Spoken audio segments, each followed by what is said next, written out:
standpoint is this is the way we've been looking at this market from the beginning. If you notice, we're kind of late entrants into the Wi-Fi space. We were early entrants into the mesh space, looking specifically at what public safety, video, and some of these other applications could bring to cities.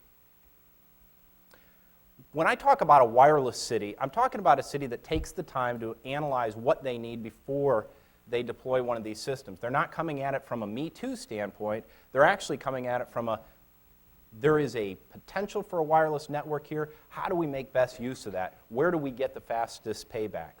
So the first thing a wireless city is going to do is involve multiple user groups. And we'll talk about some of those user groups that can contribute to this.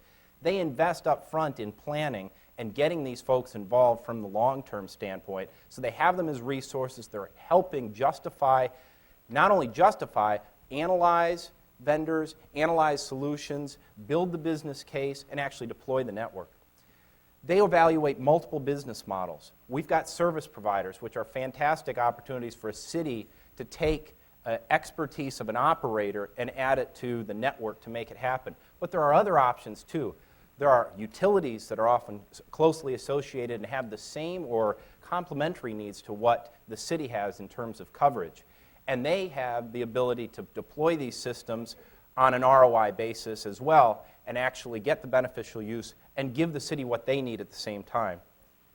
We also have the things that like the cable operators. Cable operators have a plant throughout most every city that is hanging, strung between telephone poles, offers powered antenna sites with backhaul throughout that network. Fantastic opportunities to team up with another local service provider. So multiple business models besides simply owning and operating your own network, which is always an option. Finally, a wireless city is going to design the network to meet the needs that they have laid out and the ROI that they want to get, as opposed to deploying a network and then saying, now what can I do with it? And finding that there are limitations really depending on how you laid that network out. You really want to think through how the network's going to be used first. So let's look at some of those applications out there. From a police and from the officers in the police force, there are a number of different ways that we've seen, and these are well established. We've got a number of cities out there already using these type of applications today.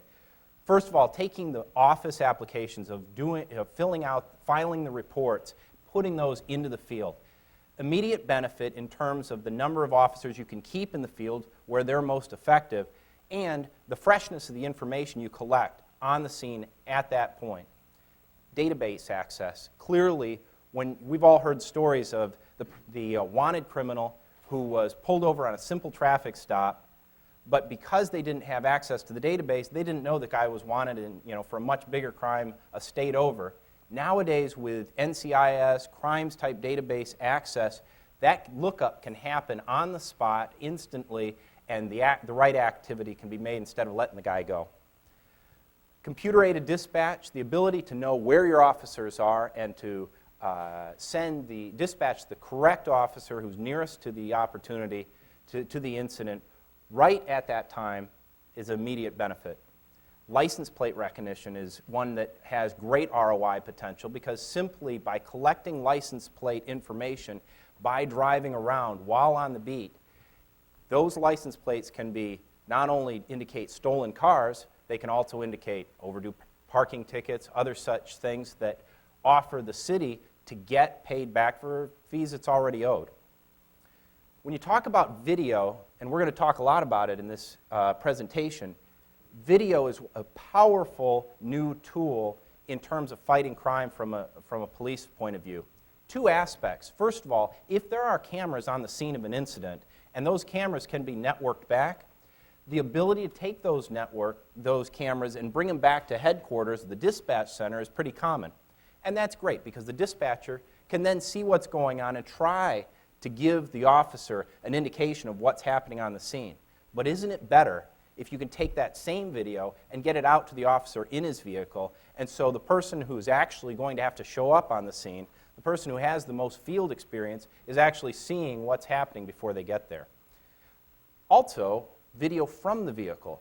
You've seen now that there are a lot of these camera mounts in cars that allow the video to be taken right out the front of the car. So whether it's on a police chase or a simple traffic stop, other officers in the dispatch center can actually view that video up front and decide whether they want to send additional officers to that scene. And that's happened. We've seen that down in Kissimmee just recently, where an officer was in at a high crime area, was dealing with a situation, and didn't realize that behind him there was a much bigger incident building. More officers were sent without him even being involved. Crime area surveillance. This is one of the biggest, fastest paybacks you can see for these systems.